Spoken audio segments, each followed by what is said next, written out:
여러분 안녕하십니까? 3월 첫째 주 BTV 주간 종합 뉴스 시작합니다. 네. 지난주 이재명 후보에 대한 소식 전해드린 데 이어 이번 주에는 윤석열 후보의 소식 전합니다. 지난달 말이었죠. 국민의힘 윤석열 후보가 인천을 찾아 유세전을 펼쳤습니다. 이 후보는 정권 교체의 필요성을 강조하며 유권자들의 지지를 호소했는데요. 특히 인천의 발전이 대한민국의 발전이라며 GTX 2노선 신설 등 주요 공약을 강조했습니다. 이정윤 기자의 보도입니다.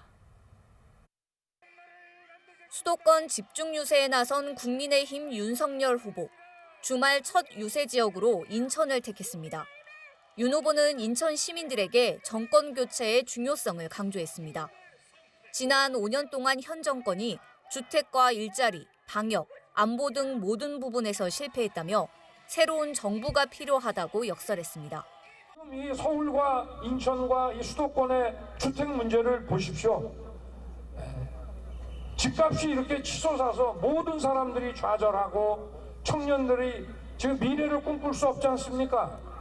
이거 왜 이렇게 됐습니까? 정부가 공급을 안 하는 겁니다. 윤 후보는 인천 지역 주요 공약을 내세우며 표심을 공략했습니다.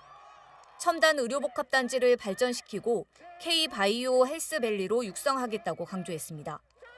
또 경인선 철도와 경인고속도로 지하화를 조속히 마무리 짓고 GTX 2노선을 신설해 교통 인프라를 확충하겠다고 약속했습니다. 인천 시민들의 수건인 수도권 매립지 문제도 임기 내에 반드시 해결하겠다는 포부를 밝혔습니다.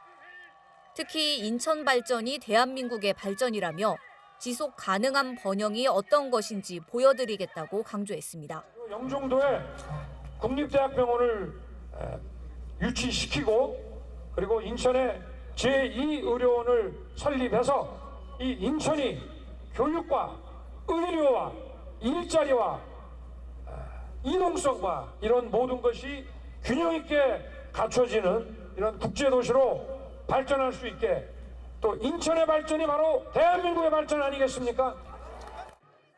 윤 후보는 더불어민주당 이재명 후보를 겨냥해 안보 문제도 언급했습니다. 경제와 밀접하게 연결돼 있는 것은 안보 문제인데 종이와 잉크로 만들어진 협정서, 선언문은 절대 평화를 보장하지 못한다고 강조했습니다. 인천 시민들을 만난 윤 후보는 중요한 것은 실천이고 국정 철학이라며 유권자들의 지지를 호소했습니다. BTV 뉴스 이정윤입니다. 대선이 끝나면 석 달 뒤 지방선거가 치러집니다. 1년에 두 선거가 열리는 건 이례적인데요. 대선의 영향이 지방선거에 미칠 거란 분석이 나오고 있습니다. 배상민 기자가 살펴봤습니다. 광역기초단체장과 광역기초의원 등 지역 일꾼을 뽑는 지방선거. 전국적으로 뽑는 인원만 4,000명이 넘습니다. 다행히 지방선거 투표율은 다시 높아지는 추세입니다.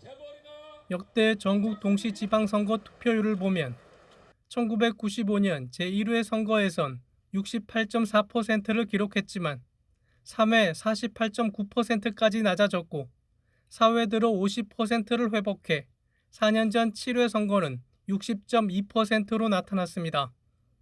유권자 10명 중 6명이 투표를 한 셈입니다. 서울과 인천 지역을 살펴보면 2002년 3회 선거에선 서울 45.8%, 인천 39.3%에서 7회 선거에선 서울 59.9%, 인천 55.3%로 집계됐습니다. 최근 7대 지방선거에선 민주당이 압승했습니다. 세종을 포함한 8대 특광 역시는 7곳, 도지사는 9곳 중 7곳을 차지했습니다. 올해는 특이한 점이 있다면 대통령 선거와 지방선거가 맞물려 있다는 겁니다. 제20대 대통령 선거가 3월 9일, 제8회 전국 동시 지방선거가 6월 1일에 각각 치러집니다. 두 선거가 석 달도 차이 나지 않는 점에서 대선이 지방선거에 적지 않은 영향을 줄 거라는 분석이 우세합니다. 취임이 5월 10일인데 6월 1일 날 지방선거가 열리는 터라 대통령으로 당선되는 사람이 속한 정당이 지방선거에서 상당히 이점을 누릴 수 있다 이렇게 보이고요. 이거를 정치학적으로는 한이먼 이펙트, 밀월기의 선거 또는 신원 효과라고 하는 것이 일원으로 정립이 돼 있어요. 다만 대선을 고려하더라도 여론이 양극화돼 있어 4년 전처럼 특정 정당에 압도적으로 표가 몰리지는 않을 거라고 전망했습니다. BTV 뉴스 배상민입니다. 네, 대선이 지방선거에 미치는 영향은 또 있습니다. 지방선거가 대선에 가려 관심을 못 받는 건 물론이고 후보조차 제대로 내지 못하고 있습니다. 이런 문제를 개선하기 위한 사단법인 인천클럽이 출범했습니다. 중앙정치와 자유로운 지역 정치인을 발굴하고 육성한다는 구상입니다. 이형구 기자입니다. 3월 9일 치러지는 대통령 선거. 인천을 방문하는 여야 대선 후보들은 GTX부터 도로망 확충까지 표심을 자극할 공약을 쏟아냅니다. 지역 정치권의 관심사도 온통 대선에 쏠려 있습니다. 그 사이 석 달도 채 남지 않은 지방선거는 관심 밖으로 밀렸고 수도권 규제 완화나 지방분권 실현 등 지역의 묵은 현안은 공약에서 제외됐습니다. 6월 1일 치러지는 지방선거는 깜깜이 선거가 될 거란 우려의 목소리가 나옵니다.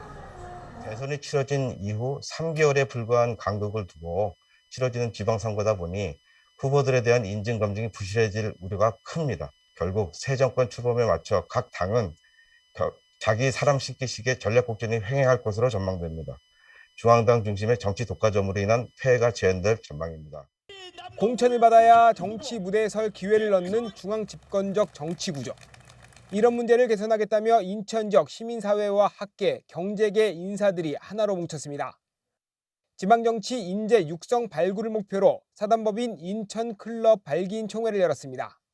지역의 과제를 반영할 수 있는 대한민국이 지향해야 되는 가치를 반영할 수 있는 그런 정치인들을 육성해내서 이들을 중앙으로 진출시키는, 그러기 위해서는 현실적인 투자도 필요하고 교육도 필요하고 캠페인도 필요하고.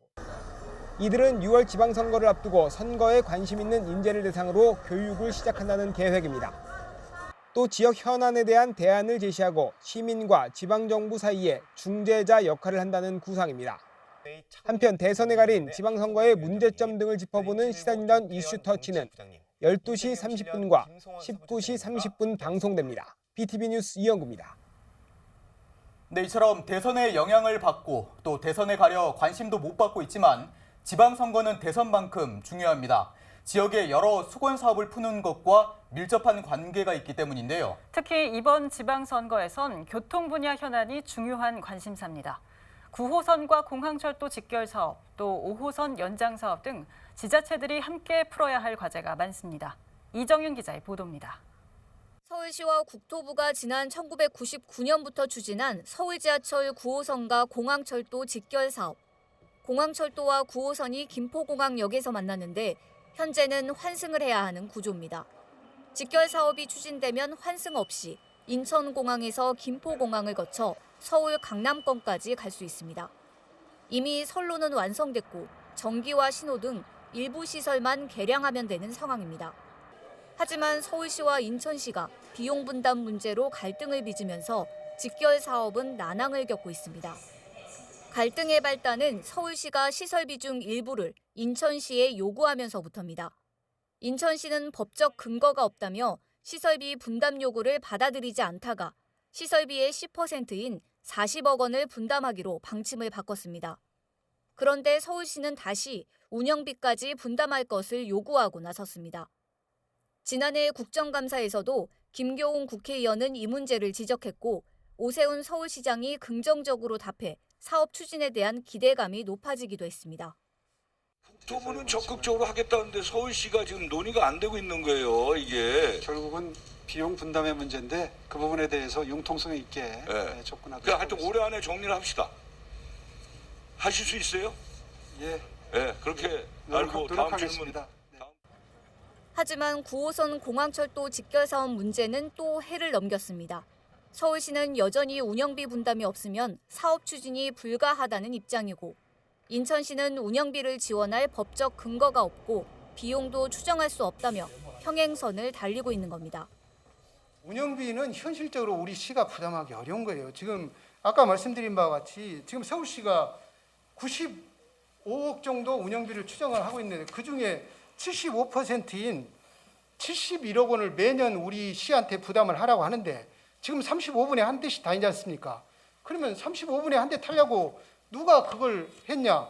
야, 10분에 한 대씩 하자 하면은 차량비도 3배 들어가고 운영비도 대폭 증가됩니다. 서울 지하철 5호선 연장 사업도 해결 과제가 산적해 있습니다. 5호선 김포 검단 연장선은 서울 방화역에서 인천 검단을 거쳐 김포 양촌읍까지 연장하는 사업입니다. 지난해 6월 발표된 제4차 국가철도망 구축 계획에서 빠졌지만 추가 검토안에 포함됐습니다. 국토부가 내세운 조건은 지자체 간 이견 조율, 사업 추진을 위해선 노선 계획과 차량 기지 등 지자체들이 합의를 하라는 겁니다. 하지만 서울시는 5호선 검단 김포 연장 사업을 놓고 경제적 타당성 확보가 쉽지 않아 사업 추진이 어렵다는 입장을 보였고 인천과 김포 정치권은 독단적 판단이라며 강하게 반발했습니다. 5호선 연장 사업이 지연되면서 지역 주민들의 불만도 커지고 있습니다. 김포도 마찬가지고 저희 검단 주민들도 마찬가지고 저기 5호선을 타기 위해서는 계양역에서 공철을 타고서 한정부터 김포항역까지 가서 갈아타고 있는 실정이고 이렇게 계속 딜레이되면서 인구는 계속 늘어나는데 열차는 진행이 안 되고 노선 확정도 안 되고 사시는 분들만 계속 불편한 거죠. 고통의 지옥이 되는 거죠. 방화역 차량기지 인근 건설 폐기물 처리장 이전 문제도 걸림돌입니다. 서울시는 차량기지와 함께 건폐장을 이전하는 것을 원하고 있지만 인천시와 김포시는 주민 반발 등을 우려해 난색을 표하고 있습니다. 9호선 공항철도 직결 사업과 5호선 연장 사업 등 해결하지 못한 여러 난제들이 차기 시장들이 풀어야 할 숙제로 남았습니다. BTV 뉴스 이정윤입니다. 올해 대선과 지방선거는 2년 전 총선과 지난해 재보궐선거에 이어서 코로나19 상황 속에서 치러집니다. 그런 만큼 대선은 투표 시간이 연장되고 지방선거의 경우 선거운동의 변화가 예상됩니다. 두 선거의 달라진 점을 김진중 기자가 보도합니다. 코로나19 확산세는 선거에도 영향을 줬습니다. 코로나19 확진자와 격리자의 투표권 보장을 위해 투표 마감 시간이 오후 6시부터 7시 30분까지로 연장된 겁니다. 이번 공직선거법 개정으로 코로나 확진자 및 자가격리자의 투표 시간이 선거일 오후 6시부터 오후 7시 30분까지로 명문화되었습니다. 코로나 등과 관련 없는 일반 유권자들의 투표 시간은 이전 임기 만료 선거와 동일하게 오후 6시까지니까 이 점 착오 없으시길 바랍니다. 이번에 개정된 선거법에는 코로나19 확진자와 격리자 등 감염병 환자의 선거권 보장 내용이 신설됐고 선거 당일 오전 6시부터 오후 6시까지 운영했던 투표소는 격리자 등에 한정해 오후 6시부터 7시 30분까지 연장 운영하도록 하는 내용으로 바뀌었습니다. 3월 9일 치러지는 대선에서는 선거법 개정에 따라 투표 시간이 확대되지만 코로나 방역 체계 전환 여부에 따라 6일 지방선거에서 어떻게 변동 적용될지는 미지수입니다. 6일 지방선거부터는 후보들의 선거 운동에도 변화가 예상됩니다. 공개 장소에서 연설할 경우에 지켜야 하는 소음 기준과 사용 시간 등이 조정됐기 때문입니다. 그동안은 확성장치에 대한 소음 규제 기준이 별도로 없었는데요. 확성장치 전격 출력과 음압 수준에 대한 소음 규제 기준이 마련이 되었습니다. 공개 장소에서 연설 대담은 오후 10시에서 오후 11시로 1시간 늘어났지만 확성장치의 사용 시간은 오후 9시까지로 줄어들었습니다. 정당법 개정에 따라 정당에 가입할 수 있는 연령은 만 18세 이상에서 만 16세로 낮춰졌고 또 선거법 개정에 따라 국회의원 선거와 시구의원 선거 등에 있어 기존 만 25살 이상으로 뒀던 연령 제한은 만 18세 이상으로 내려갔습니다. 선거일을 기준으로 18세 이상의 국민이라면 후보로 나설 수 있는 길이 열린 겁니다. 보다 넓어진 10대의 정치 참여 기회 속에 6일 지방선거에 젊은 후보군의 등장 또한 기대되는 부분입니다. BTV 뉴스 김진중입니다.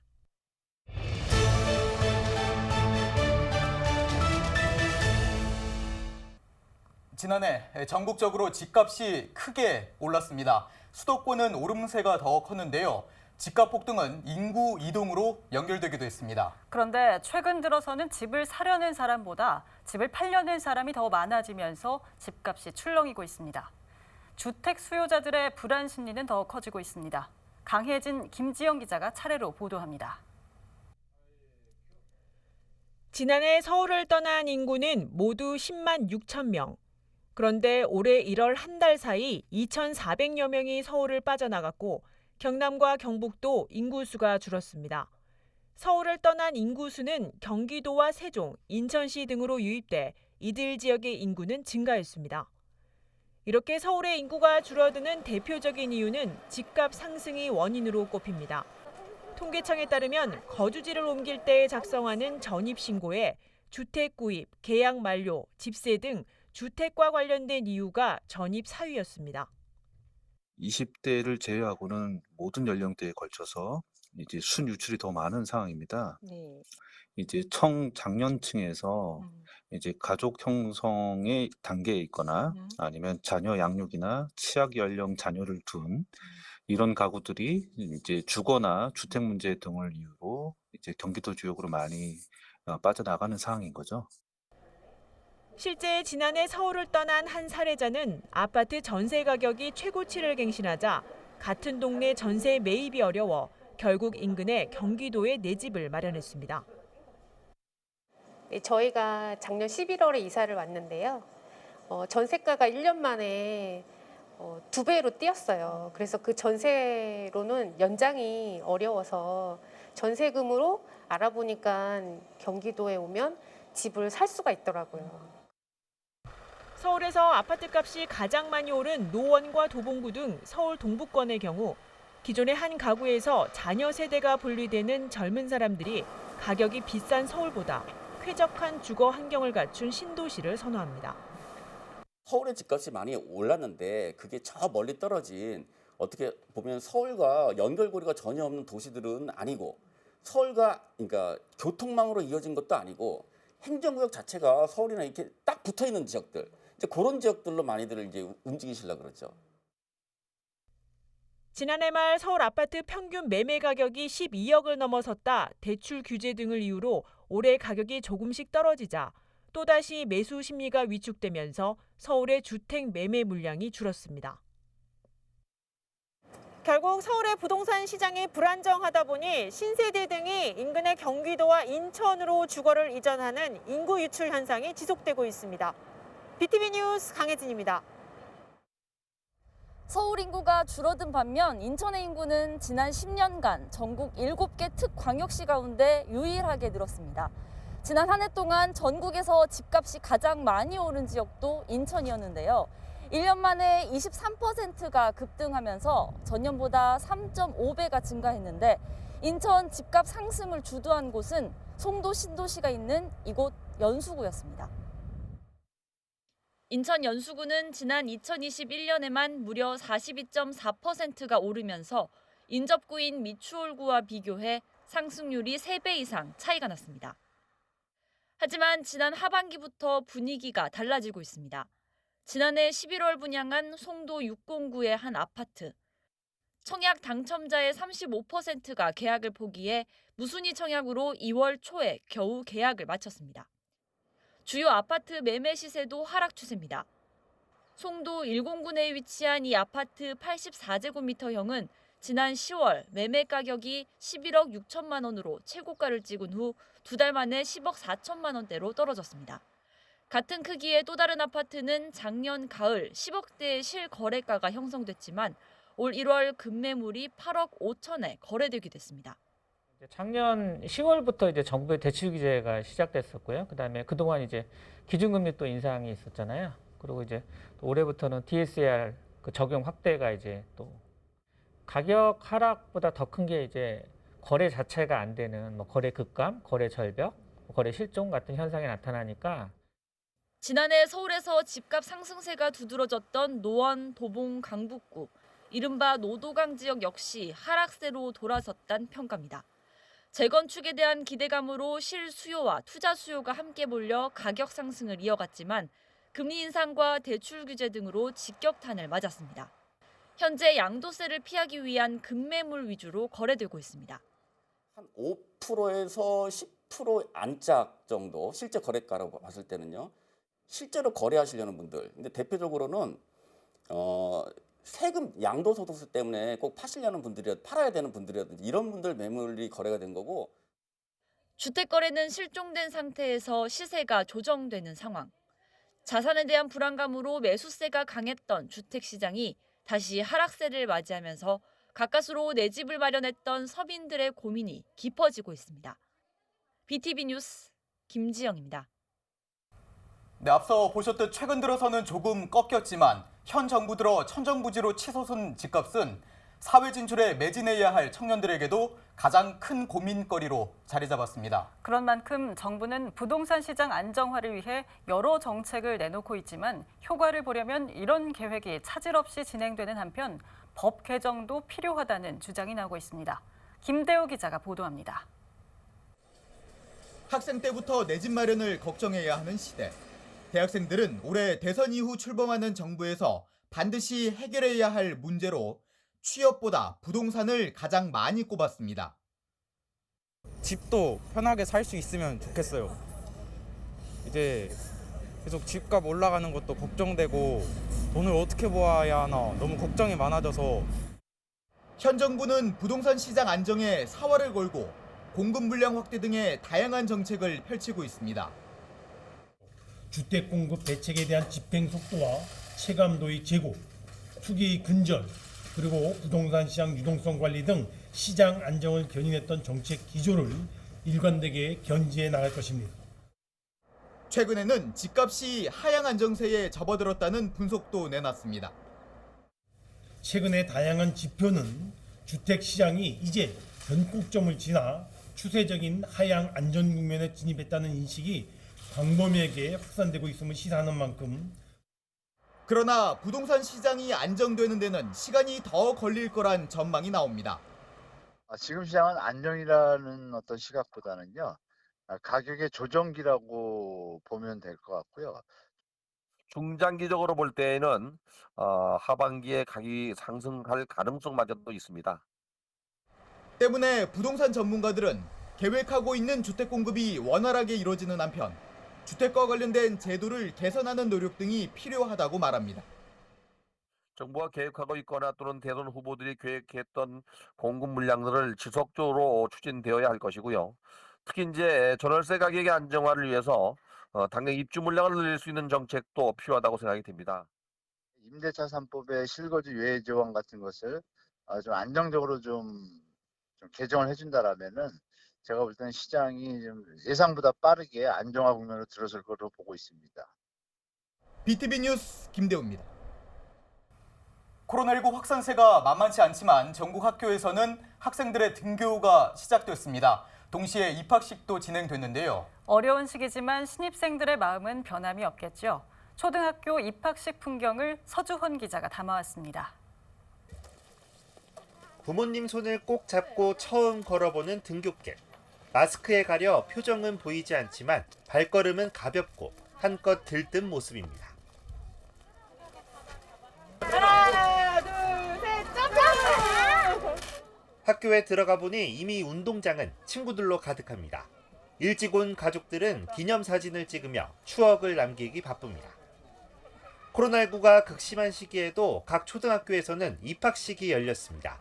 모두가 마스크를 써야 하고 학부모들은 멀찌감치 떨어져 있어야 하지만 손주를 축하해 주러 온 할머니 할아버지와 손에 든 꽃다발, 학생들을 반기는 선생님들의 모습은 코로나 이전과 다르지 않습니다.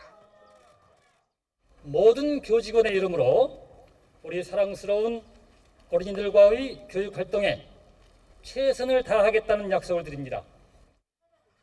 아이들은 교실에서도 의젓하게 자리를 지키며 선생님 설명에 귀를 기울입니다. 모든 게 신기하고 궁금하지만 무엇보다 앞으로 1년 같은 반 친구들과 함께할 시간들이 가장 기대됩니다. 앞으로 친구들이랑 학교 가면 잘할 거예요. 오늘은 학부모들에게도 특별한 날입니다. 언제 이만큼 자랐나 대견하기도 하고 책가방을 맨 모습이 그저 흐뭇하기만 합니다.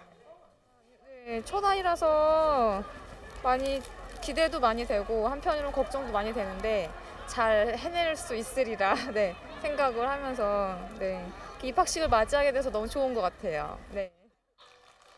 신입생 입학으로 활기찬 3월의 초등학교. 마스크를 쓰고 첫인사를 하게 된 아이들과 선생님들이 하루빨리 활짝 웃는 얼굴로 만날 수 있길 바라봅니다. BTV 뉴스 서주원입니다. 앞서 보신 것처럼 새 학기가 시작됐지만 코로나19 확진자가 폭증하면서 교육 현장에는 혼란이 빚어졌습니다. 간단히 사전 교육만 하고 학생들을 돌려보냈고 일부 학교는 다시 원격 수업으로 전환했습니다. 현장 이동식 PCR 검사소는 업체 선정 문제로 당분간 운영이 어려울 전망입니다. 이어서 배상민 기자입니다.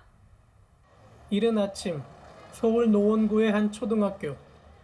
학교를 가는 아이들의 발걸음이 분주합니다. 오랜만에 가는 학교라 설레지만 코로나19 확산세로 학교엔 학부모들의 문의가 잇따랐습니다. 학교 측은 강화된 방역 대책을 다시 안내했습니다. 그러니까 자가 진단 과정에서는 그리고 학교에 오면은 일단 발열 체크, 또 교실에 들어가기 전에 손 소독, 또 교실 안에 들어가서는 칸막이, 그리고 또 이제 학교 생활에서의 그 거리두기, 이제 이런 부분들을 차근차근 안내해 드렸지요. 정오가 채 되지 않은 시각, 인근 초등학교와 중학교, 고등학교에서 학생들이 쏟아져 나옵니다. 개학 첫날 방역과 학사 관련 사전 교육만 하고 일찍 마친 겁니다. 초등학교 새내기들은 마중 나온 엄마 아빠 손을 잡고 집으로 향합니다. 폭증하는 코로나19 확산세가 걱정되긴 학생들도 마찬가지. 코로나 때문에 확진자가 많이 나오는데 혹여나 내가 확진자일까 그런 무서움도 들기도 하고 내 주변에서 이렇게 나오는 걸 보니까 더 실감이 나기도 해서 무서워요. 일부 학교는 다시 재택 수업으로 전환합니다. 등교할 때 버스 타고 다니는데 직장인들 많고 많이 비좁고 그러니까 더 걱정이 되긴 하죠. 이번에는 온라인 수업하고 다음에 등교하다가 학부모회에서 온라인 수업 결정한다 했어요. 이런 가운데 교육당국의 방역도 아직은 준비가 완벽하지 못합니다. 현장 이동식 PCR 검사소를 운영한다는 계획이지만 서울과 인천 모두 아직 업체 선정도 하지 못해 당분간 운영이 어려울 전망입니다. BTV 뉴스 배상민입니다.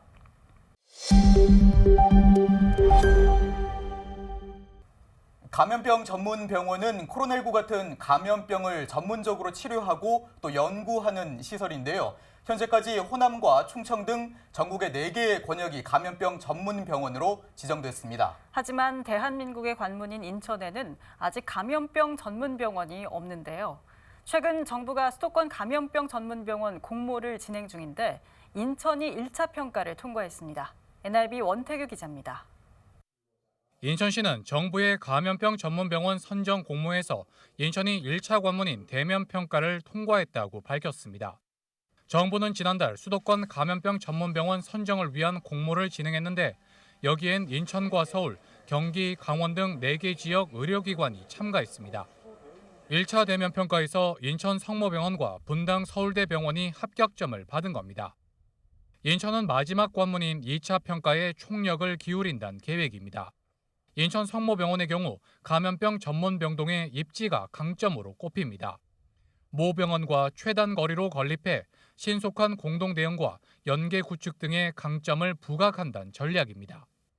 또 전국 8개 성모병원과 2,000명 이상의 의료 인력을 갖춘 가톨릭 중앙의료원 네트워크를 활용할 수 있다는 것도 장점입니다. 질병관리청은 이달 중 2차 현장 평가를 진행한 뒤 3월 중 한 곳을 최종 선정할 예정입니다. 인천 성모병원이 감염병 전문병원으로 선정되면 병원 부진의 지하 5층, 지상 8층, 100병실 이상 규모의 독립적 감염병동이 설치됩니다. 한편 인천은 국제공항과 항만을 갖춘 대한민국의 대표 관문도시입니다. 2019년 기준 7,100만 명이 인천공항을 통해 입국했습니다. 이처럼 인천은 타 도시에 비해 감염병 유입 위험은 높지만 아직까지 감염병 전문 병원은 없는 상황입니다. 인천의 수건 사업 중 하나인 감염병 전문 병원 유치가 이번엔 가능할지 주목됩니다. NIB 뉴스 원태규입니다. 네, 인천 시민 10명 가운데 7명은 지역 화폐인 인천 이음에 가입했는데요. 가맹점 결제뿐만 아니라 배달이음 등 다양한 부가 서비스가 도입되면서 누적 거래액은 9조 원을 돌파했습니다. 인천시는 인천 이음의 지속 가능한 성장을 위해 운영 방안을 개선하기로 했는데요. 새 운영 대행사를 공모하고 소상공인 수수료도 조정할 계획입니다. 이정윤 기자가 보도합니다. 지난 2018년에 처음 도입된 인천 지역화폐 인천이음. 가맹점 결제를 넘어서 배달이음과 이음택시 등 다양한 부가 서비스까지 도입됐습니다. 특히 10% 캐시백 혜택과 함께 재난지원금 등 각종 정책수당 지급으로 가입자와 거래액은 계속 늘고 있습니다. 올 2월 기준 누적 가입자는 228만 명에 달해 인천시 인구의 78%에 달하고 누적 거래액은 9조 원을 넘었습니다. 인천 이음 도입에 따른 경제적 편익도 3,566억 원으로 나타났습니다. 하지만 향후 국비 지원이 불투명한 상황이고 운영 대행사 한 곳이 수년째 독점 운영을 하고 있어 이에 대한 개선이 필요하다는 지적이 제기돼 왔습니다. 특히 결제액이 대폭 늘어나면서 결제 수수료 수입은 고스란히 운영 대행사에게 돌아갔습니다. 현재의 운영 대행사의 수익 구조라는 것은 인천시가 별도로 비용을 개발 운영하는 거에 비용을 부담하지 않고 인천 이음이나 플랫폼을 이용한 거래나 혹은 부가 서비스에서 거래가 이루어지는 일정 부분의 거래의 일정 수수료를 수익 구조화하는 시스템입니다. 그러니까 부가 서비스를 많이, 그다음에 거래액이 많이 일어날수록 운영 대행사는 수입을 가져가는 구조인데. 이 같은 문제들을 개선하기 위해 인천시는 새로운 운영 모델을 수립 중입니다. 영세한 소상공인들의 수수료를 없애고 가맹점 매출 규모에 따라 캐시백 비율을 다각화하는 방안을 검토하고 있습니다. 운영 대행사 수익 체계도 바꿀 계획입니다. 원래 이제 인천 이음카드가 처음 할 때 소상공인이 들어가는 그 카드 수수료 이런 부분들을 좀 향후 점차적으로 0%로 늘려서 실질적으로 소상공인에게 혜택이 되는 걸 하려고 했는데 아직 못하고 있거든요. 그래서 이 부분은 앞으로 계속 소상공인의 결제 수수료를 인하하는 방향으로 해서 직접적으로 소상공인에게 효과가 있는 방법들을 찾아봐야 되겠다. 인천시는 오는 5월까지 인천이음 사업 계획을 수립하고 6월에 운영 대행사 경쟁 입찰 공고를 진행한다는 계획입니다. 이번 개선 방안에는 빅데이터를 활용한 상권 분석과 삼성페이 도입 등에 대한 내용도 포함됐습니다. 한편 현재 진행 중인 운영 대행사 회계정산 용역은 4월에 마무리될 예정입니다.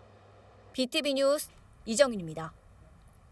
지난 1월 지속가능 발전 기본법이 국회를 통과했습니다. 경제와 사회, 환경의 균형을 통해 지속가능한 발전을 실천하기 위한 목적인데요. 법 시행에 맞춰 남동구 지속가능발전협의회가 출범했습니다. 남촌산단 조성 사업과 소각장 문제 등 지역의 굵직한 환경 현안 해결을 위해 함께 힘을 모으기로 했습니다. 보도에 김지영 기자입니다.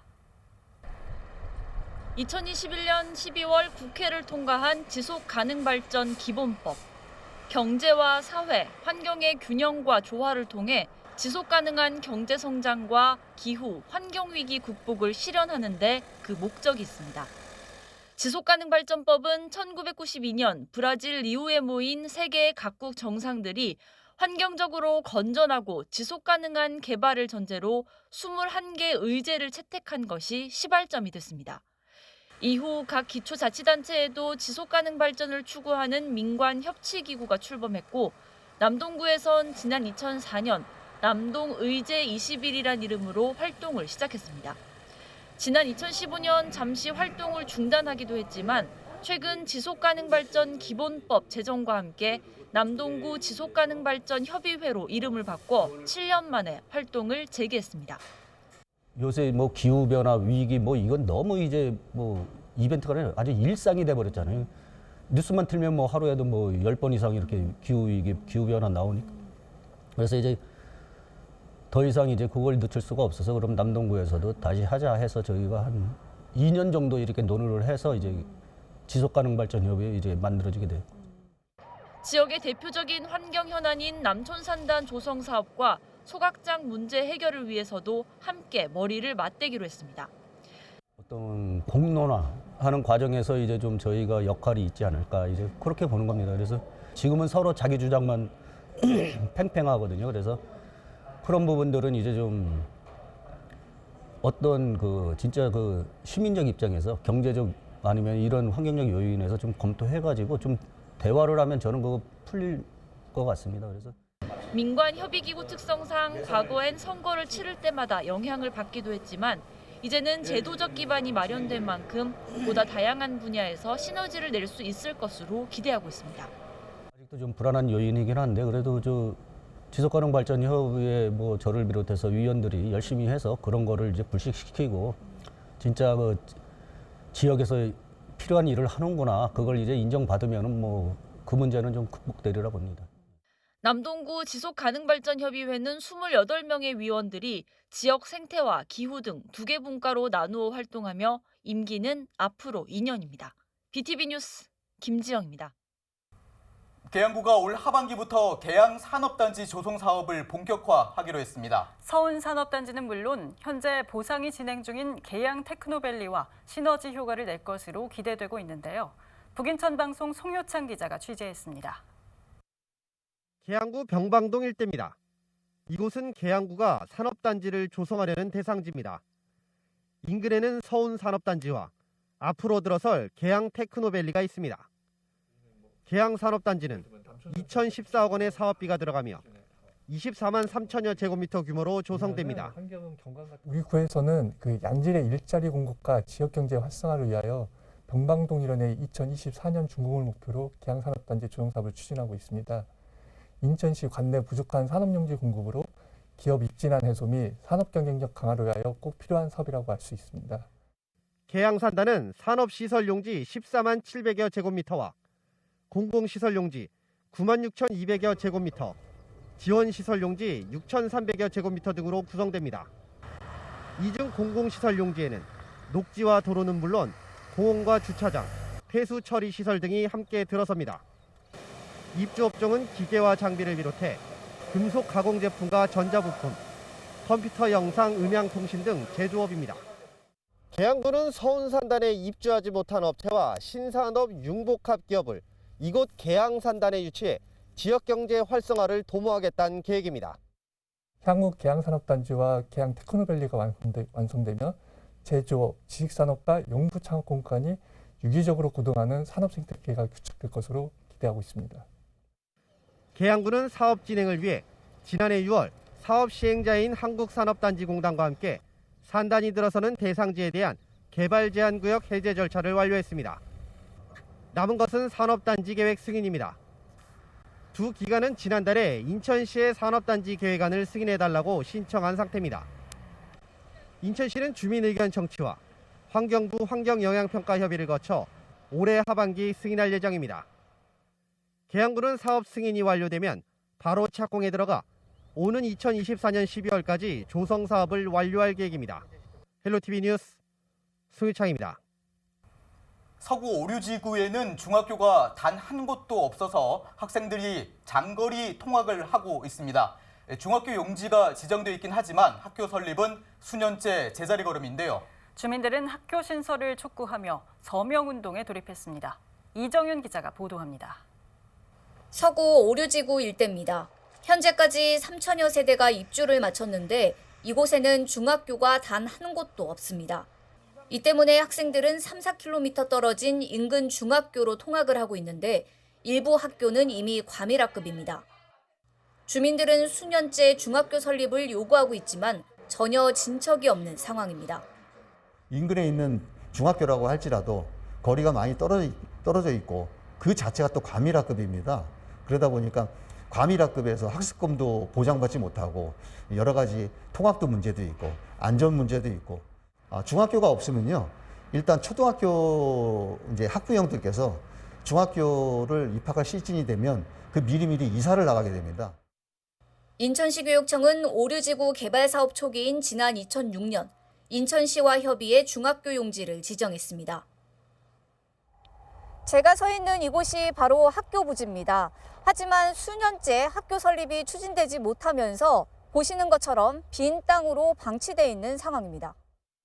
지난 2019년 열린 간담회 자리에서 인천시 교육청은 부지가 확보된 만큼 학교 신축 설계비를 우선 반영하는 방안을 검토하겠다고 밝히기도 했습니다. 주민들은 이 약속마저 지켜지지 않고 있다며 강하게 반발하고 있습니다. 더 이상 원거리 통학은 힘들다며 중학교 설립을 촉구하는 서명 운동에 돌입했습니다. 굉장히 좀 화가 많이 나죠. 저희가 이제 여기가 당연히 될 거라고 생각하고 그런 생각도 하고 아이 같은 경우는 이제 미래에 대한 생각도 하고 오는 거잖아요. 애들이 어쩔 수 없이 대중교통까지 이용해서 지금 멀리 다니다 보니까 이제 학습권의 침해를 받고 있고 이제 그러다 보니까 이제 뭐 부모 입장으로서 좀 가까운 데서 좋은 환경에서 아이가 다니길 원하는 거잖아요. 인천시 교육청은 지난 2020년 교육부에 오류지구 중학교 설립에 대한 심사를 올렸지만 중투심에서 탈락했다고 밝혔습니다. 당시 오류지구 학생 수요가 많지 않아 마전지구와 불로지구 등 인근 지역까지 합쳐 심사를 올렸는데 학교 위치가 부적정하다는 판단이 내려진 겁니다.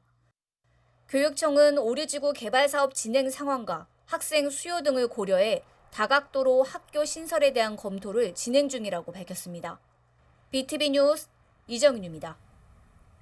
베이비붐 세대를 대표하는 5, 60대를 신중년이라고 하죠. 은퇴한 뒤 제2의 인생을 준비하는 신중년들이 늘면서 각 지자체들도 일자리 사업을 확대하고 있습니다. 100세 시대를 맞아 새로운 분야에서 인생 2막을 준비하는 신중년들을 김지영 기자가 만나봤습니다. 올해 56세인 최은아 씨. 지난달부터 남동구청 도서관에서 사서로 일하고 있습니다. 그동안 전업주부로 살며 틈틈이 자격증 공부와 자원봉사 활동을 했는데 최근 남동구의 신중년 일자리 사업을 통해 취업에 성공했습니다. 이제 애들이 어느 정도 크고 대학교 들어가니까 나도 좀 계속 생각은 했었죠. 그래서 이제 이것저것 뭐 사회복지사 자격증도 따고 요양보호사 자격증도 따고 또 컴퓨터도 조금 배우고 그렇게 하다가 내가 또 여기에 또 한 구성원으로서 또 사회인으로서 이렇게 하니까 여기서 또 일하게 돼서 더 지금 좋은 것 같아요. 이종식 씨는 올해로 2년째 남동구 사회적경제지원센터에서 상담사로 근무 중입니다. 자신의 경력을 살려 지역 사회적 기업 지원 업무를 맡고 있는데 과거 직장 생활 못지않은 보람을 느낍니다. 이 경험을 발판 삼아 제2의 인생도 설계 중입니다. 저도 이제 은퇴를 한 시점에서 여기 접하고 인생 이모작이라고도 그러지 않습니까? 제2의 이모작은 아마도 제 개인적으로는 사회적 경제와 같이 할 것 같은 그런 생각도 들고요. 굉장히 좋은 분들 많이 만나가지고 좋은 공부도 많이 하고 있고요. 5060 베이비붐 세대로 대표되는 신중년. 국내 전체 인구 중 신중년이 차지하는 비율이 올해 30%를 넘어섰습니다. 10년 뒤엔 32%에 달할 전망입니다. 이른 은퇴 후 인생 이모작을 준비하는 신중년 세대를 위해 남동구는 총 3개 분야의 경력형 일자리 사업을 추진하고 있습니다. 올해만 모두 8명이 신중년 일자리 사업을 통해 채용됐는데 최고 경쟁률이 5대 1에 달할 정도로 관심이 높았습니다. 향후 신중년 일자리 수요가 더 늘어나는 만큼 채용 분야를 더욱 확대해 나갈 계획입니다. 퇴직하셨더라도 남동구에선 그동안의 경력을 활용할 수 있는 많은 일자리들이 있습니다. 신중년 일자리 사업을 통해서 그동안의 경험도 살리고 앞으로 새로운 인생도 설계하실 수 있도록 앞으로 지속적으로 지원할 예정입니다. 은퇴 후 새로운 분야에 도전하는 신중년 세대들. 100세 시대를 맞아 활기찬 제2의 인생을 준비하고 있습니다. BTV 뉴스 김지영입니다.